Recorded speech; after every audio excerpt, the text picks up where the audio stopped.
You're listening to Parasearch Radio, news, views and reviews from the world of the paranormal from across the UK and beyond. Find us on Facebook, Twitter and the World Wide Web. The views and opinions expressed by presenters and guests are their own and do not necessarily reflect the official policy or position of Parasearch Radio or their affiliates and sponsors. Listener discretion is advised.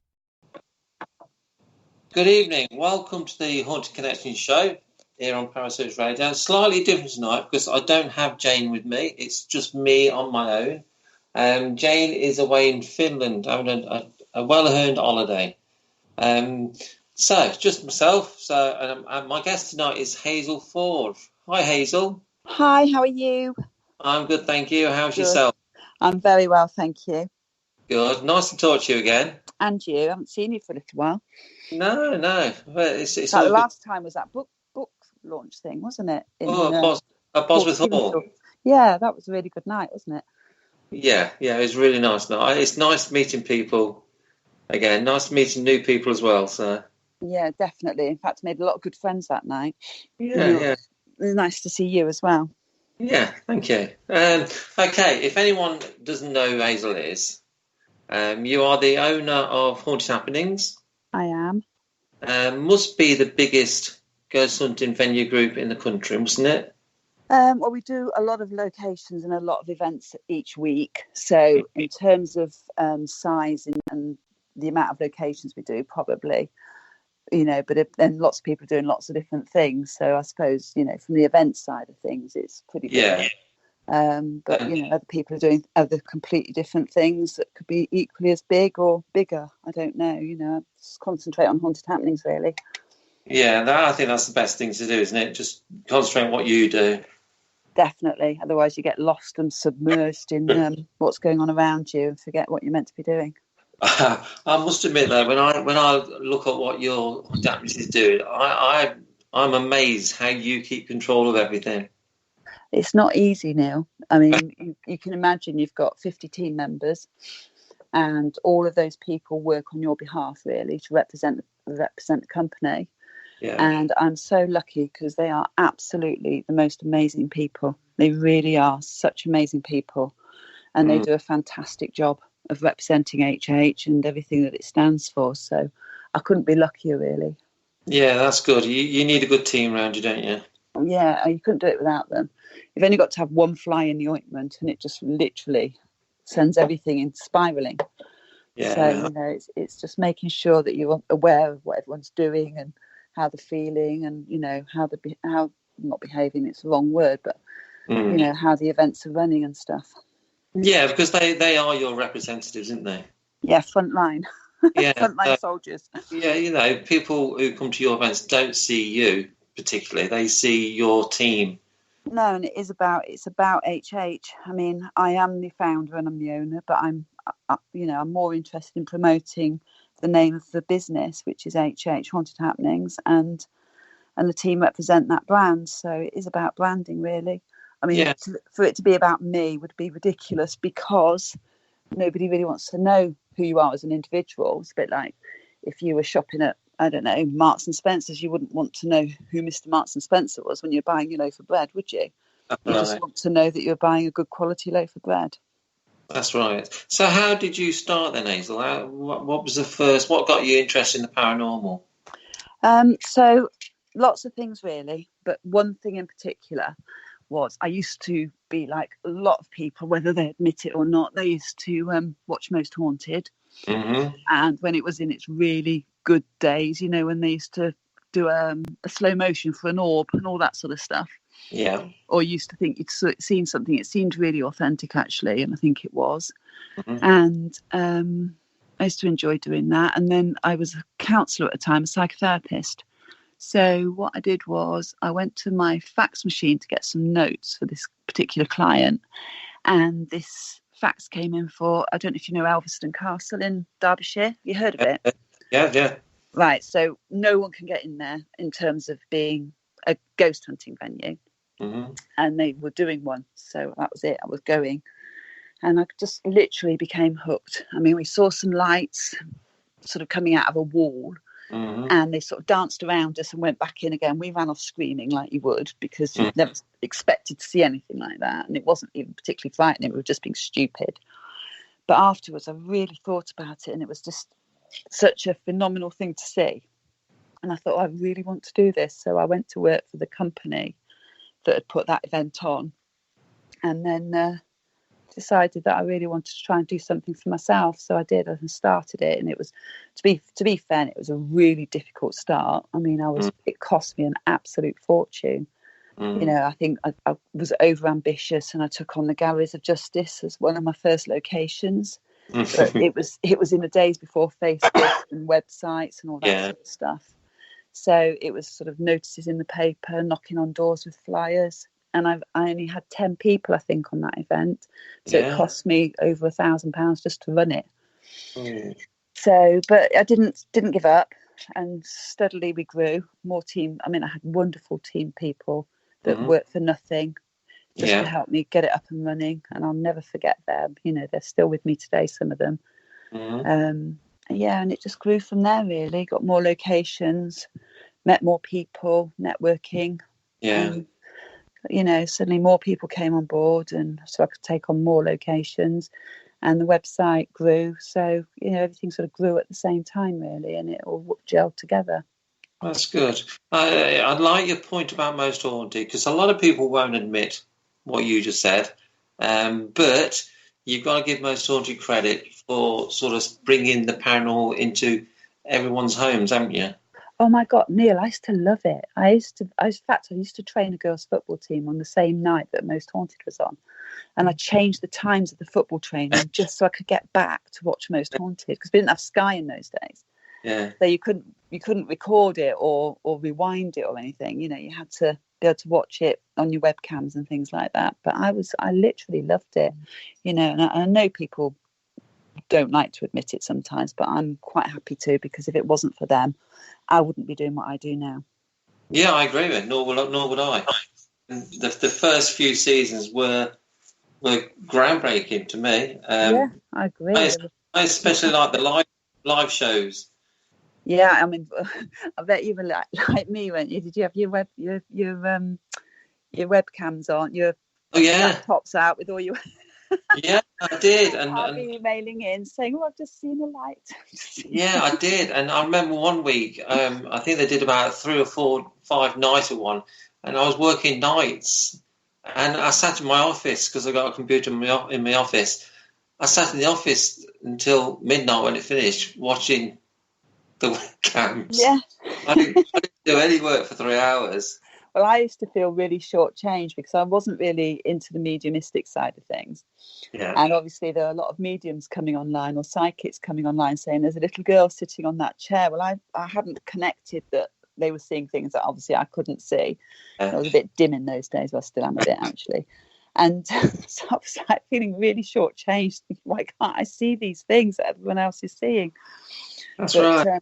You know, what I did see, if I ever did see anything, it felt quite authentic. So, you know, and they reacted in an authentic way. So there was no dispute on my side of things. That's right. So you are you a very determined person anyway? What, sorry? A very determined person. Absolutely. I mean, I'm quite laid back. Yeah. But, you know, when I have to do something or there's a purpose, then I'm there 100%. Yes. And I'll get done what I need to do. But I do think about things a lot more now than I used to. You know, I'm more logical about stuff now.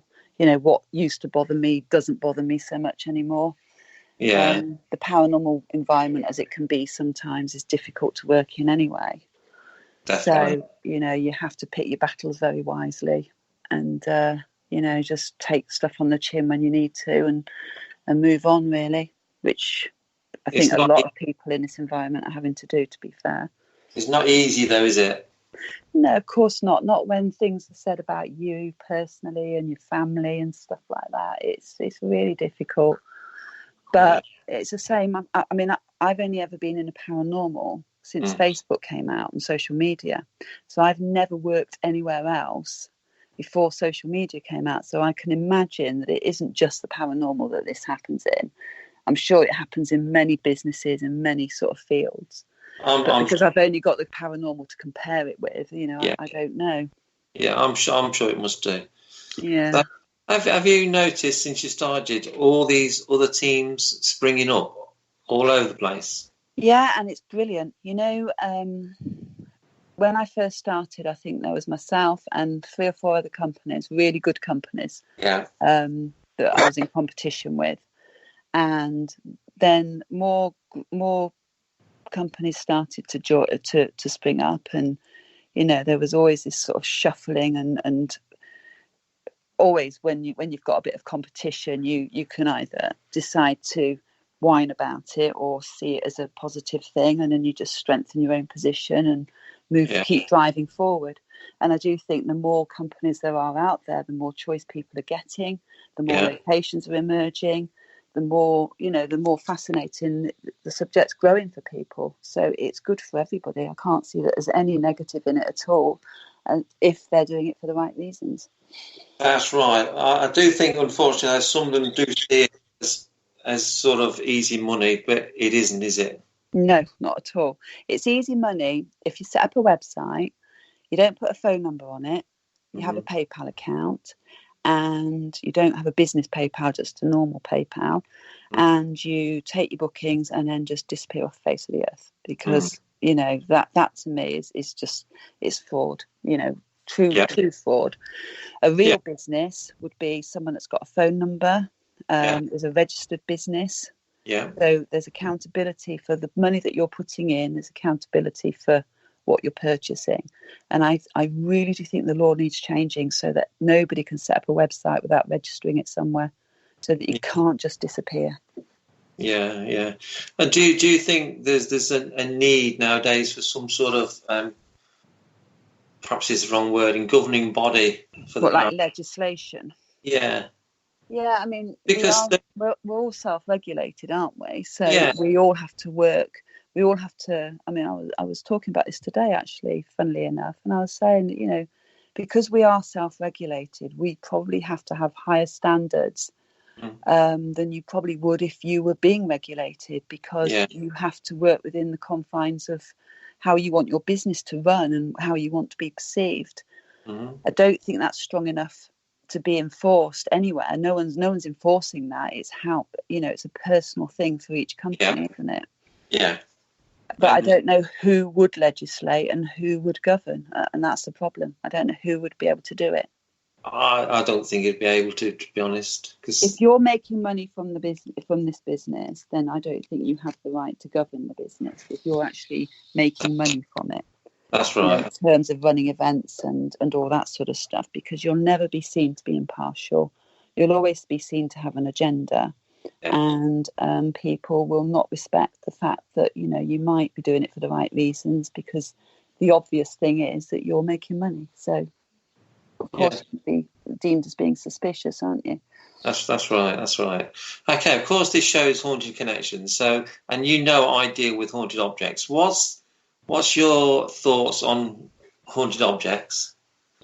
Um, And I'm, don't just speak the truth. I'm going to. I mean, I've seen a lot of stuff over the last few months about these haunted objects, and I've seen it's coming up and coming, and a lot more people are suddenly developing spaces where these haunted objects are being put into.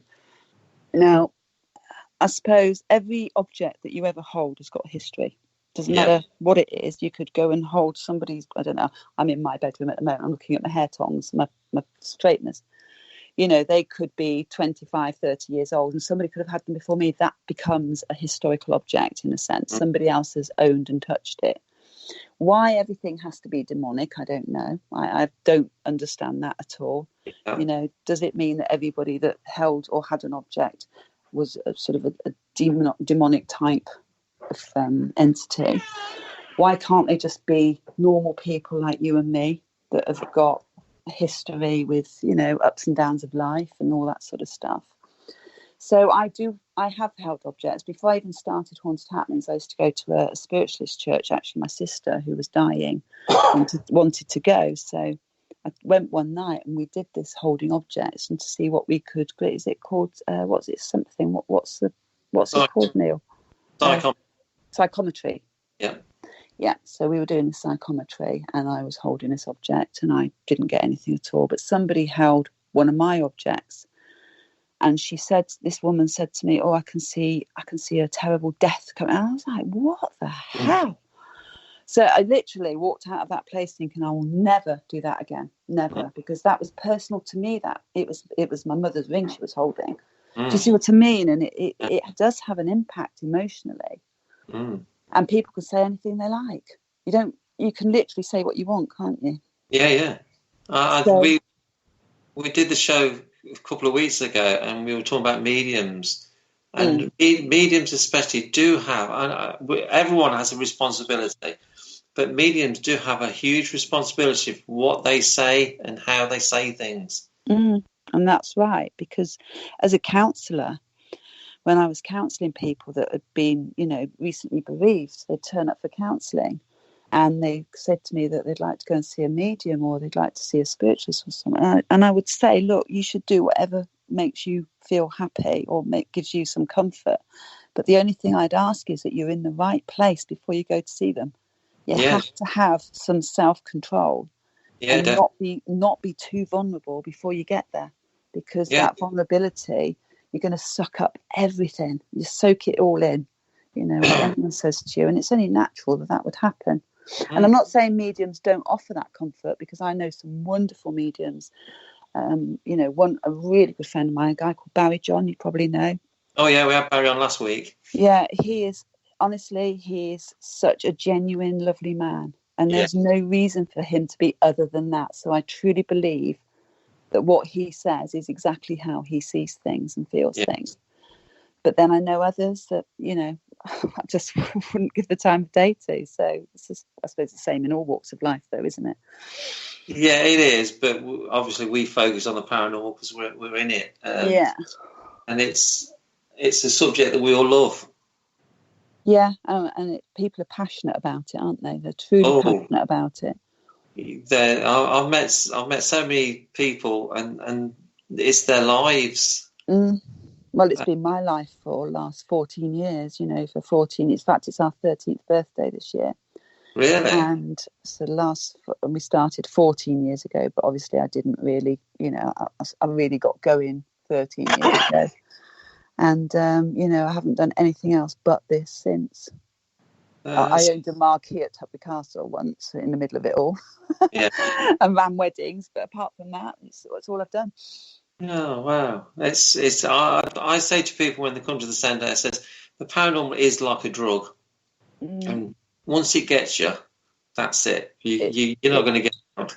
It perpetuates you, doesn't it? So if you do see something and you truly know that what you've seen is completely and utterly genuine, then it actually perpetuates you to move on to want to see it again. And a great example of that for me was East Drive, when myself and Martin saw that chair move in the lounge. Now, we could never put that on Facebook or on video. We did get it on camera. We'd only got the top part of the chair moving, so everybody would have just said, "Oh yeah, you pulled it," or whatever. But I didn't care, because I definitely saw that, and that to me was the biggest evidence I've ever seen of anything being truly paranormal. Was so genuine.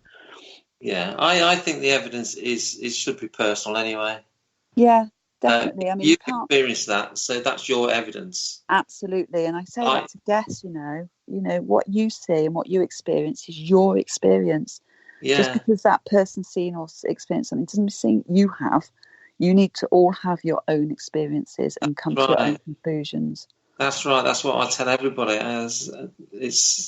It doesn't matter if half a dozen people see it, as long as you see it, and that's good. That's you. That's your evidence. Like the chair is your evidence, and no one can take that away. No, and it doesn't matter if I can't prove it. It doesn't matter, because I know me and Martin saw it, and we know what we saw, and that was it. We both looked at each other in absolute disbelief and knew what we saw. We kept moving a chair. We were walking around it like idiots.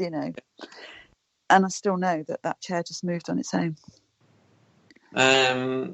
SJ says in the chat room, it's so true. It definitely is like a drug. My journey started with haunted happenings. And it's, Hi, SJ. and it's been with them ever since. So I take it SJ is one of your team? SJ is Or, a yeah, team / guest, so she does a lot of she books a lot of events with us. But okay. she's so wonderful and so brilliant that we often get her working at the same time. But she hasn't passed a test yet, so the moment she passes her test, I'm going to nab her. Oh, that's good.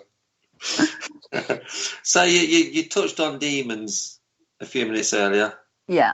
I always like to ask people to get people's opinions on demons. So I tell everyone my opinion. What's your take on demons?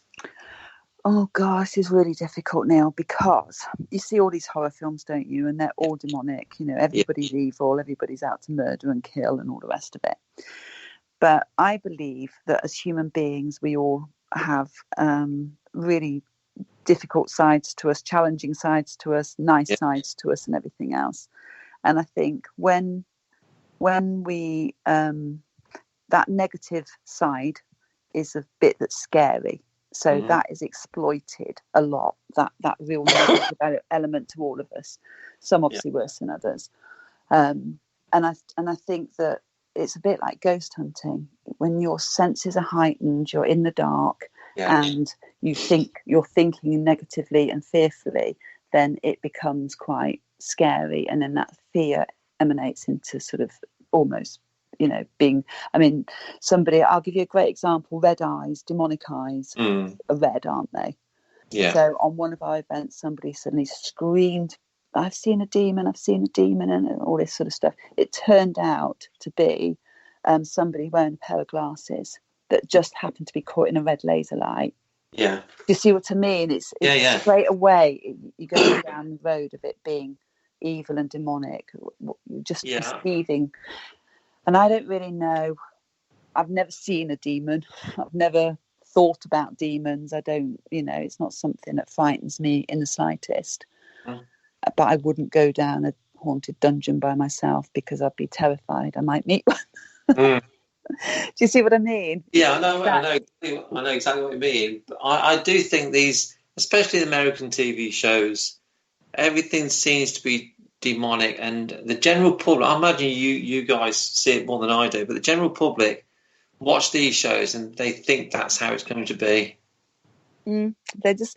I mean, I'm going to write a book, and it's going to be called The Psychology of Ghost Hunting, Right. because there is a real psychology to ghost hunters, and why you actually want to go on a ghost hunt.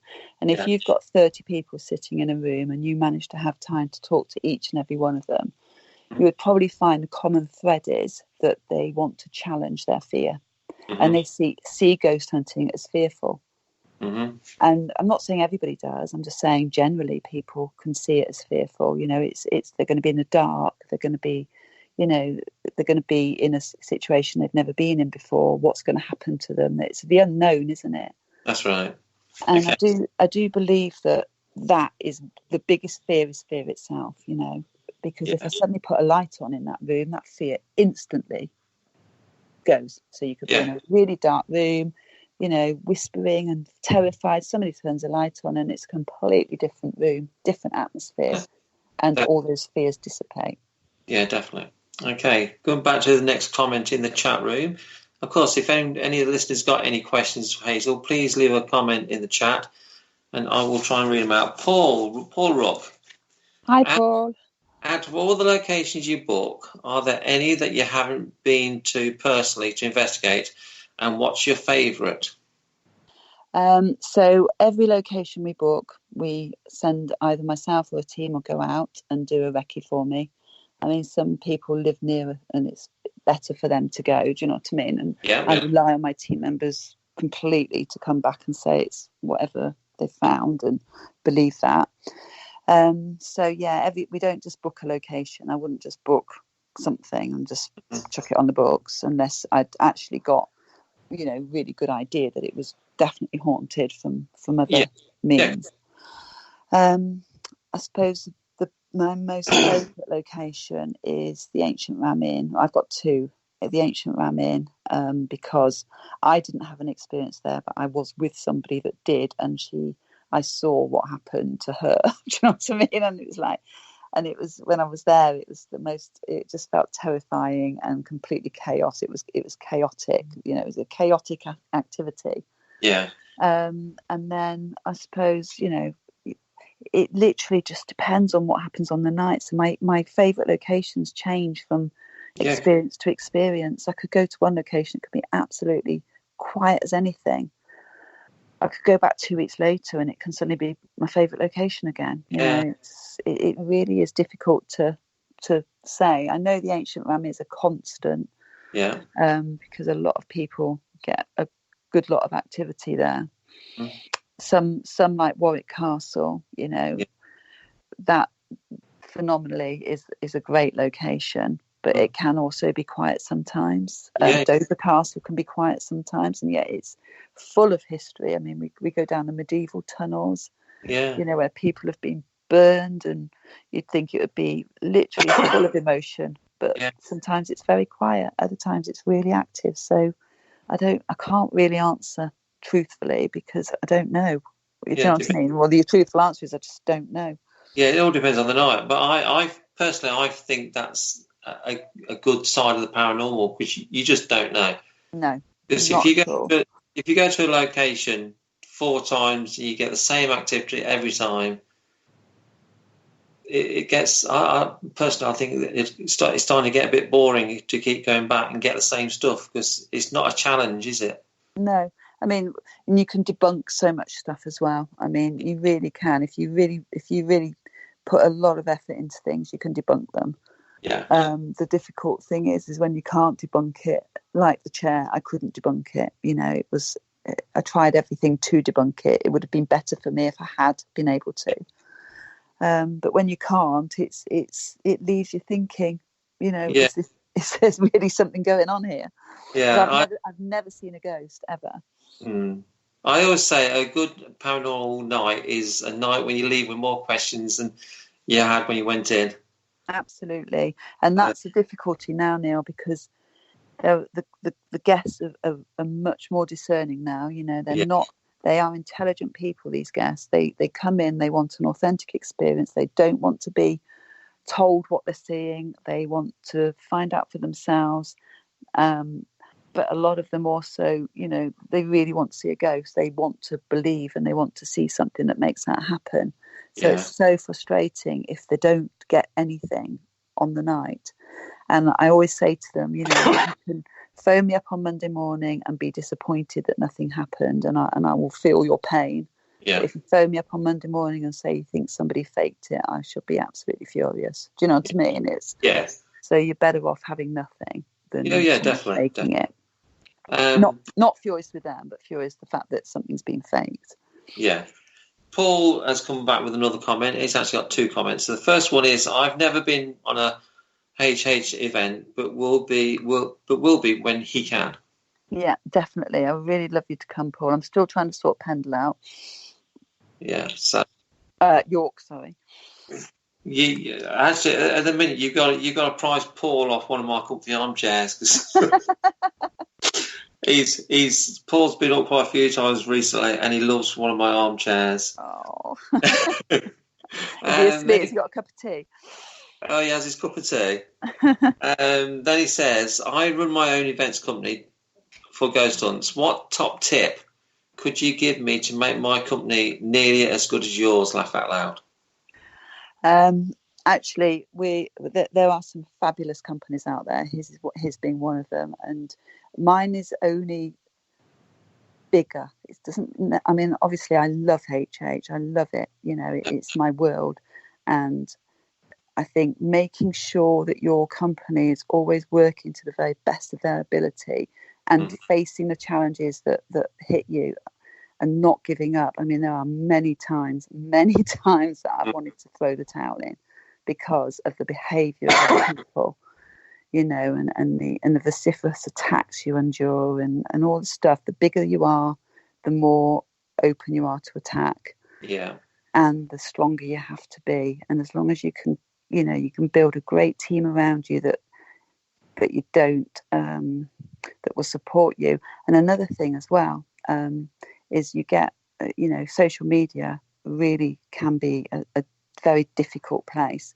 And Yeah. people will do anything to make you react on social media. I mean, I'm going through an attack at the moment, a really daily attack, and I'm not responding and I'm not reacting. And I refuse to give them the platform that they're asking for, which is for me to respond. And I'm not doing it, because the day you do is a day that you actually lose, because you're suddenly in a battle, whether you want to be or not. Yeah, I know where you're coming from, but that is difficult. I've been through it myself, and that is difficult. It is very, very hard, but actually it's not as hard when you've got the most fantastic people around you that I have, who are there supporting you all the way, and they actually don't retaliate either. So, you know, none of my team retaliate. They literally respect how I'm going to deal with stuff, and they follow suit, and I really thank them for that. So they sort of leave it to you, and yeah, you'll very rarely see an HH team member slating anybody on Facebook. You know, it is very rare that would ever happen. To be honest, I've only ever read good comments from any of your team members. I'm friends on Facebook with quite a few of them now. Yeah, they think the world of you. They don't say anything but praise for you and the company. Yeah, and that's how it should be. You know, they should be on your side, supporting you and growing the business. And I would urge anybody that sets this business up. I mean, you can see all sorts on Facebook. I put something up yesterday. I mean, we were attacked over the weekend. And, you know, sometimes you just can't let people get away with this stuff. You know, it's your livelihood. Why should people be able to try and demean your livelihood? Because it's not right. But then there's a way of doing it. It's how you go to battle, isn't it? Oh yeah, definitely. Do you think these attacks are mainly through jealousy because of your success? No, not really. It's personal. But to be honest with you, Neil, I can't really go into it. Mainly because I'm dealing with it through solicitors, so it's difficult to talk about. But you know, I'm not dodging it. I just need to make sure that I deal with it in the right way. But what I'm trying to say is Facebook isn't the way to air your dirty laundry at all. And people see through what you're doing. People aren't stupid. Yeah. So, you know, I have to live and hope that the people that are seeing what is happening to me, they're actually not stupid enough to believe it all. Yeah. But it's up to them, really. You know, it's not my problem. I'm not doing anything wrong, so I don't really have to worry. No. SJ said we all love you. Oh, thanks, SJ. Love you too. Oh, she said you're fan too now. Oh, that's nice. Thank you. Tell her I'll send her to the Haunted Museum when we're there. We're there soon, aren't we? You're there? Is it a couple of weeks? Next week or a couple of weeks. It's in February, isn't it? Yeah, not long. So it'll be good to see your guys again. Yeah, definitely.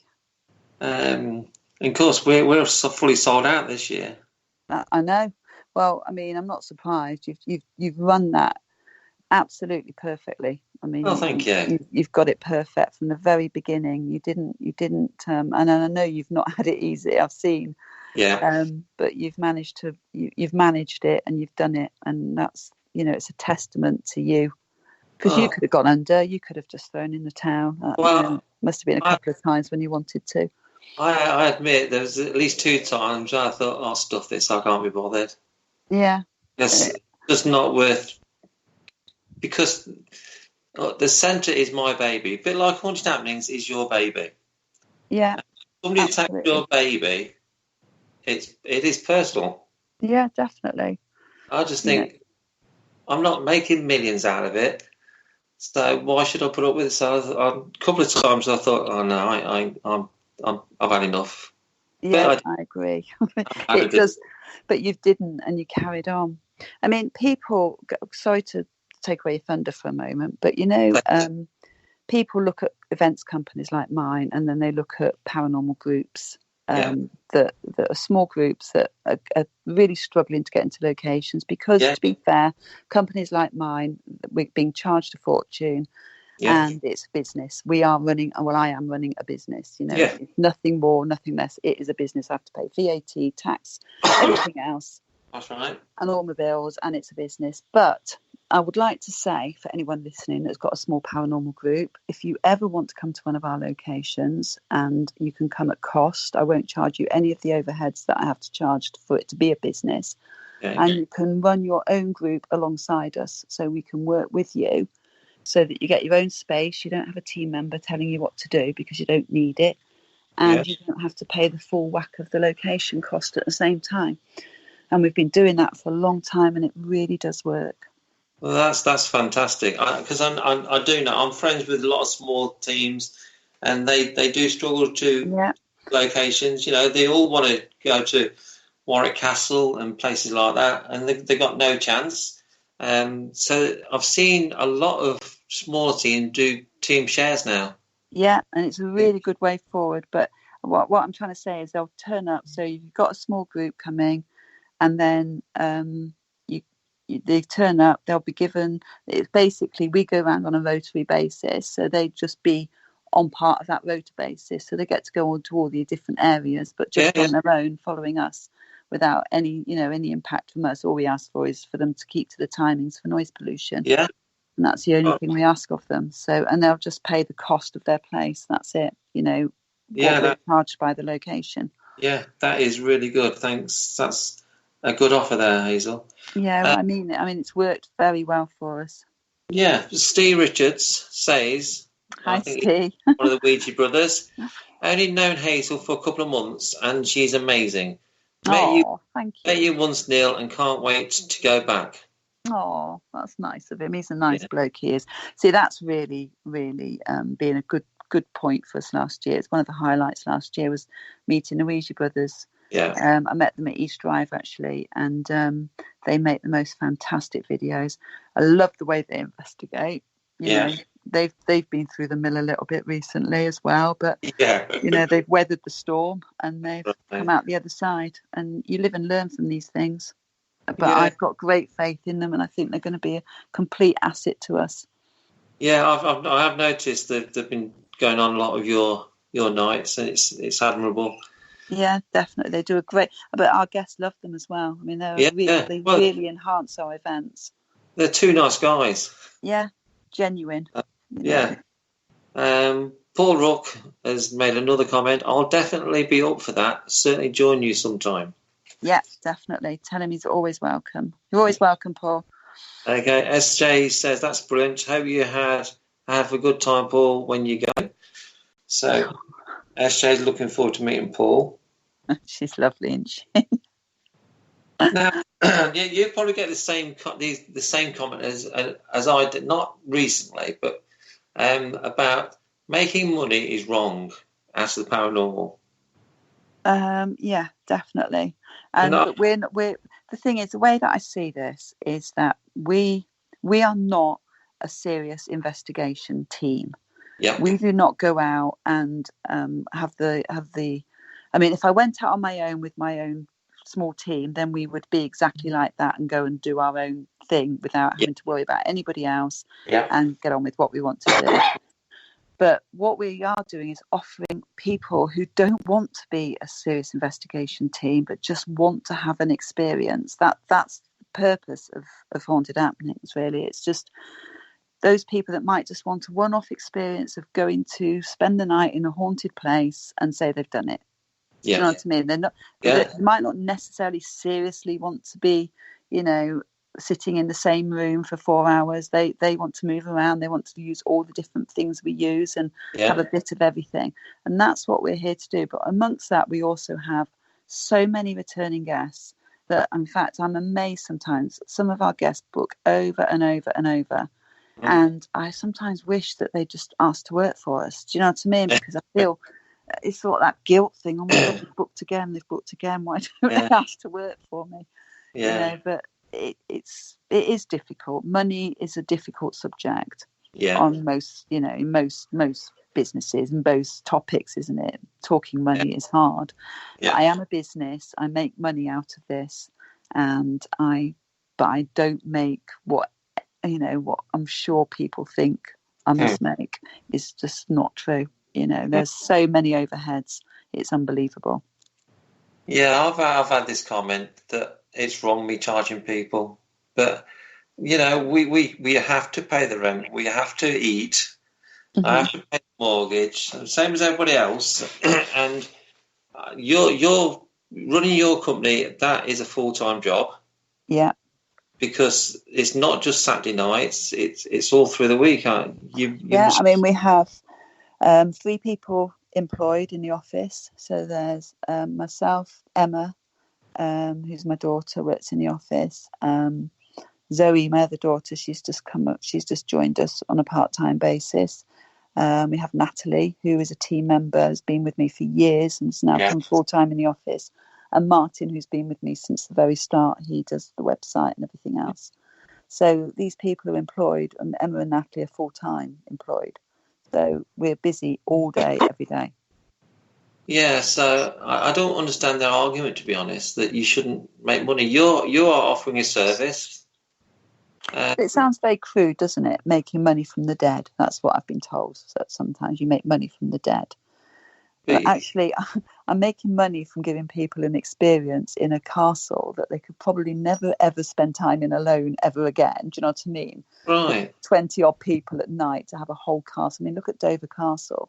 Yeah. Can you imagine spending, there's only 25, 30 of you, all night in this massive castle? Where else are you ever going to get that opportunity and experience? Right. So fair play to the people who can make a living out of it.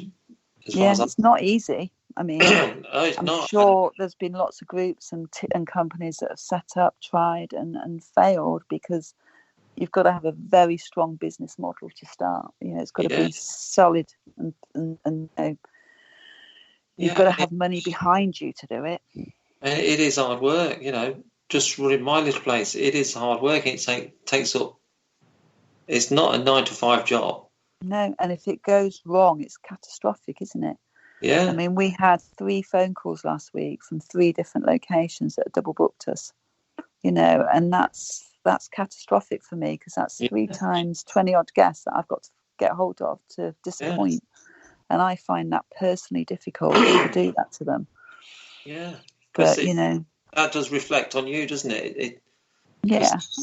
Or we can't sell an event, for example. I mean, we do have events that we can't sell for whatever reason, and I have to let them down, but you'll never find me saying, the roof collapsed or this happened. I will always be very honest and say, we just could not sell the event and I'm really sorry, Yeah. Excuse me. Yeah, you as long as you are upfront and honest. Yeah. You can't argue with honesty, can you? No, there's no comeback. Nowhere to go. There's no comeback. So it's true. So, how many sort of locations you got this weekend then? This weekend coming? This is a quiet weekend coming. I think we've got 8 or 9 this weekend. We're normally operating around 12 to about 12 to 16, but this weekend after Christmas, it's always a bit quieter. Yeah. Leading up to sort of March, but we've got 12 next weekend, 8, 9 this weekend, and some great locations that we're going to. But I'm just, they're just amazing. We're actually going out on a mission in the next couple of weeks to find a lot more. We're doing a few road trips next week. I'm going to get hold of, I don't know if you know Dusk Till Dawn, Jess from Dusk Till Dawn. Yes. I'm going to get hold of her and we're going to go off and do some road trips and try and find some more locations. So that'll be interesting. That'd be good fun, I'll bet. Yeah, I like Jess very much, as a competitor and as a company and as a friend, I like her. Yeah.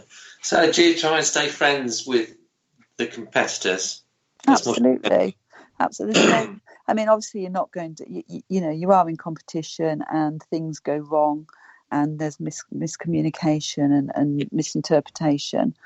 But like just yesterday, we had a guest phone up and he wanted to book an event with us. And I looked at that, I said, we haven't got that date, I'm afraid. So in the end, I found who did have the date. I phoned up the company who had the date, asked if they had any places, gave the guest the phone number of that company, and off they went. That's how it should be. You're looking out for your guests. Obviously, I was his booking, but not to the point where I was going to not give him that opportunity to do what he wanted to do, which was to book on that date to this location. Yeah, that's how it should be. Absolutely, and people have done that for us. I mean, haunted houses. Chris Chell, he, he's a couple of times he's phoned me, with guests that he can't accommodate. And Dusk Till Dawn's the same. We do get on well, and that's how it should be. Yeah, definitely. You mentioned that you're going to write a book. That slides nicely into the book of Parasearch, which has just been released. Yeah. It's available on Amazon, and of course, we at the HAPRC, we will be stocking the book. Perfect. So I'll be buying a copy. If you're near Hinckley and you pop into our centre, you can buy a copy. Paul's going to bring them up that day. So that's good. And of course, I always forget this bit. Straight after this show, we got the Paranormal Concept Show. And this week they are talking about the appeal of locations. So that should be a good one. Yeah, definitely. Yeah, so all you have to do, once I've finished, just refresh your page and you'll be listening to Carrie and see what they've got to say. So what appeals to you about locations? Is it the castles or the history? I actually I'm the sort of person, I think I'm a bit like Penny.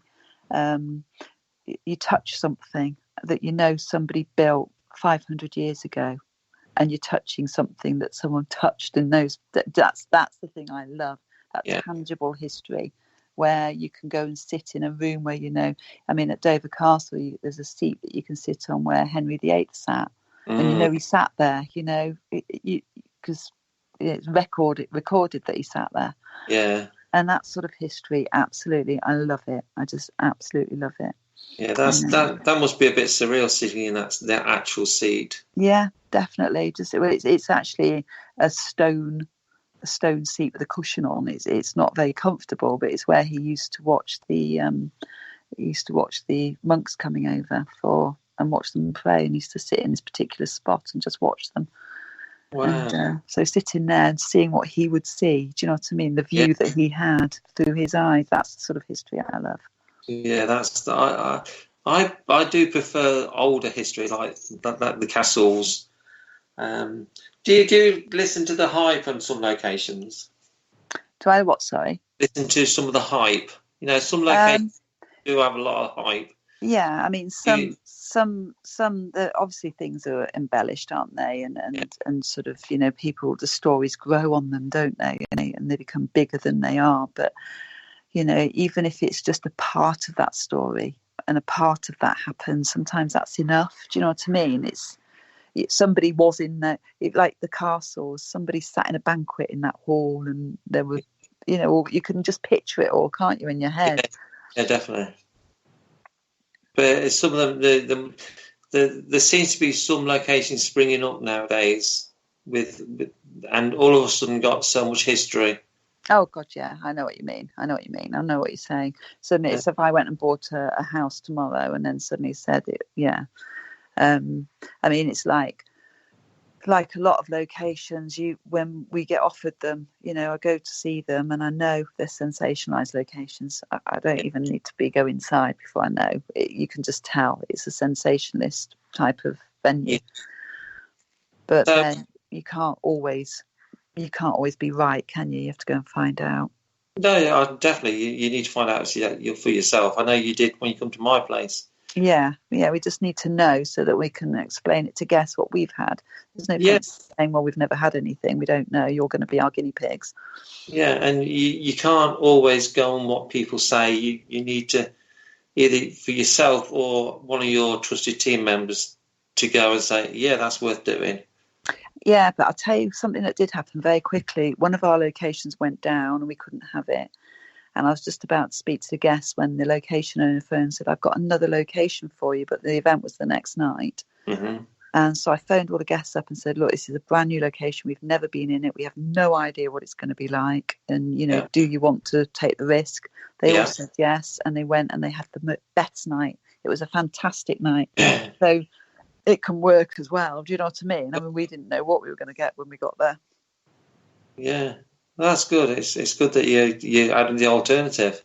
Yeah, it was a risk because we didn't know, but actually it worked out very well, and the guests loved it, and the team loved it as well. And we would have taken it on as another location, but they weren't really up for doing it. They just accommodated that night because to help out the one that failed. Yeah, that's good. I like it when people put themselves out to help each other. There's more people that actually work together in this community than there are those that don't. And that's one thing I do know. There are some amazing people in this community. Definitely. And I've got some fantastic friends. I could name hundreds that are really valued, authentic, genuine people. So for every one that isn't, there are hundreds that are.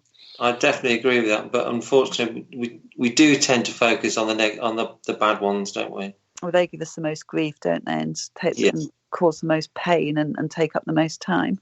Yeah. And the good ones just carry on helping each other, and they just get on with what they're doing and increase their circle of friends, which is the way it should be, which is the way I'm trying to do it. Absolutely. So we've only got about 10 minutes or so. Power unity is a word that's bandied around a lot. Mm-hmm. What's your opinion on power unity? Right. Well, my opinion and my experience are two different things. So my opinion for power unity would be what it says on the tin, that paranormal groups unite and work to the better good of the paranormal phenomena and, the people that work within it. But you can't, you don't know who's in that, you don't know what agenda people have got, you just don't know. You just hope and pray that the agendas are good and we're all working for the same cause. But the egos themselves are what stops it all. It's those egos that people have, and that suspicion and all the rest of it that makes it all go very wrong in my book. My experience of it has been that I've watched people try and control the paranormal, and it hasn't worked because those people, like I said at the very beginning of this show, those people are making money from the paranormal. So obviously you can't govern if you're making money from the same thing you're trying to control everybody else to do. And then you're giving badges out. I mean, if you don't, so what happens when you fall out with that group? Do they get the badge removed because you don't like them? It's all very much, you're telling guests that this is a great company because they've got this endorsement. But if you suddenly fall out with that company, the endorsement's removed. What's left to say about that company from the guest perspective? Right. It's a personal thing, isn't it? Definitely. But I would love for people to be united, but it's never going to happen. In my opinion, it's never going to happen. I think as long as people can show respect to each other and respect each other's beliefs and everything that goes with it, like on every event we ask, are you a believer, are you a skeptic, or are you on the fence? And they'll all say what they are, and we'll all say, well, that's fantastic because you're all here for your own experience, and that's it. Definitely. So it is difficult, isn't it, Neil? You can't really. It is difficult. It is difficult, but I think there are small pockets of teams getting on and being friends and sharing things, helping each other. I do think we just need to focus on the good ones. I have actually noticed that it's growing in a more positive way. I mean, I have noticed that just because of the experiences that are happening to me recently. I've noticed that the people that are supporting me, I'm quite pleasantly surprised by some of the support that I've had, from people that I wouldn't assume would support me because obviously I'm an events company and they're a serious paranormal group, but they're there supporting, behind the scenes. It's respect, isn't it? And I know I've got complete respect for you, and I've got respect for the vast majority of people I've met in the last 2 years since the centre's been opened. I've got complete respect for them. We don't agree on everything. No. But then if you agree on everything, life's boring, isn't it? So absolutely. But disagree is fine as long as you stay friends and respect each other's opinion. I just don't see anything wrong with that. Exactly. And and you see teams falling out, you see all these things, and I think because the paranormal world is so open-ended and there's so much potential to be powerful within it, Yeah. then that's where the ego suddenly emerge from, and if we could just reduce the power Yeah. and suddenly look at it like nobody knows, unless you've died and come back, then nobody truly knows. So nobody has that power to dictate what's what in the paranormal world. That's right. And yeah, like you say, ego is a major headache, isn't it? Yeah, dealing with people's egos is very difficult, and dealing with the public, actually, and I hope no one takes this the wrong way, but dealing with the public can be extremely difficult because you're managing so many expectations on these events.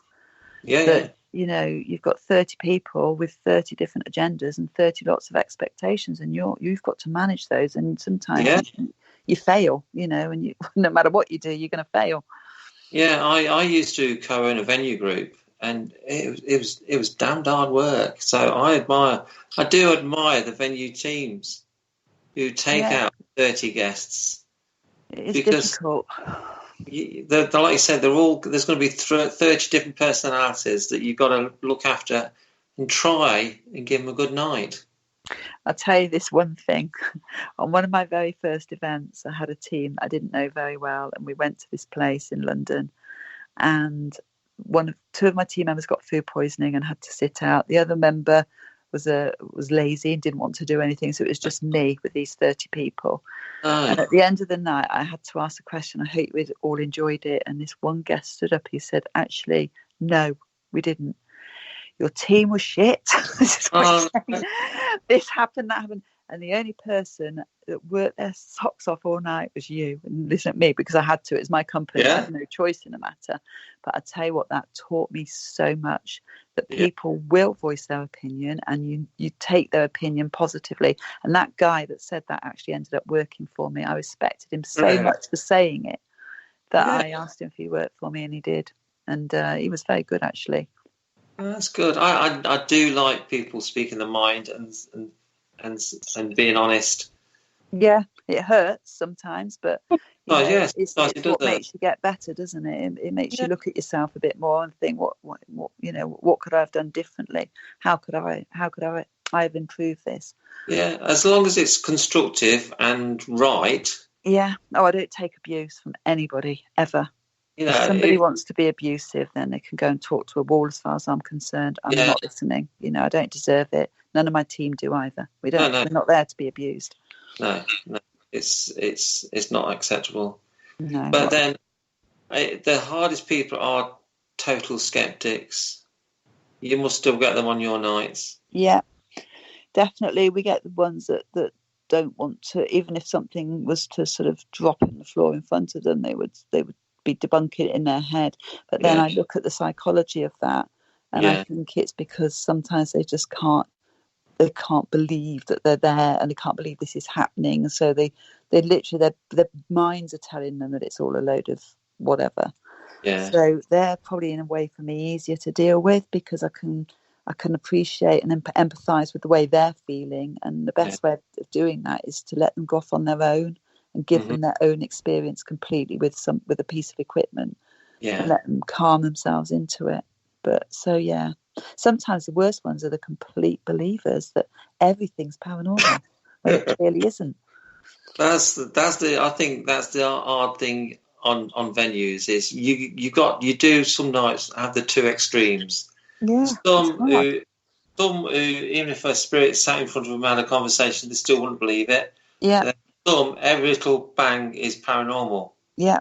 Or you clearly know it's not, and they won't believe you when you tell them. But actually, the window's open, and that's why your hat blew off. No. Something knocked it off.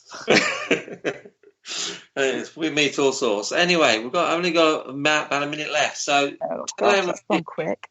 It normally goes quicker because I've got Jane. Because sometimes I'll run out of things to say, so I'll just look at Jane and she'll come in. So, well, you don't know. So tell everybody how they can contact Haunted Happenings, Hazel. So they can book any of our locations by going onto our website, which is hauntedhappenings.co.uk, or they can call us, and the number's on the website. We're open till 7 at night, so you can call us on the landline or the mobile up until 7 o'clock. And we do about 12 events each weekend and all over the country. So you're very, very welcome. That's awesome. It's been fantastic talking to you again, Hazel. And you. Thank you for having me. It's my pleasure. I will invite you again later in the year. That'd be brilliant. Thank you so much, Neil. It's always nice talking to you. And it's always a good open chat. So we're going to say goodnight. The show next week is a special one. It might not include me, but it will be with Paul, Rook and Jane, and they will be investigating the new floor of HAPRC. So that's going to be a good one. Ooh. So we're going to say goodnight. So thanks, Hazel, for being a guest. Thank you. Thanks for listening, and we'll see you all soon. Bye.